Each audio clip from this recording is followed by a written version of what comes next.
নিশ্চয়ই জানতে চান একজন নারীর কবরের ভেতর এমন কি ঘটেছিল যেখানে আগুন জ্বলতে পারেনি, শাস্তি কার্যকর হয়নি, এমনকি ফেরেশতারাও থমকে গিয়েছিলেন।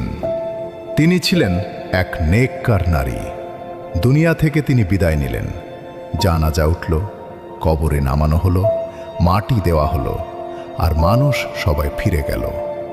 চারদিকে নীরবতা, অন্ধকার, কবরের শীতল মাটি, সব কিছু স্তব্ধ। হঠাৎ কবরের ভেতর দুজন ফেরেশতা অবতীর্ণ হলেন। প্রশ্ন করা হলো, তোমার রব কে? তোমার দিন কি? তিনি সঠিক উত্তর দিলেন। তারপর হুকুম এলো, জাহান্নামের সাপ আনা হোক। এক ভয়ঙ্কর সাপ আবির্ভূত হলো। তার চোখ থেকে আগুন ঝরছে, শ্বাসে জমিন কাঁপছে। সাপটি কবরের দিকে এগিয়ে এলো।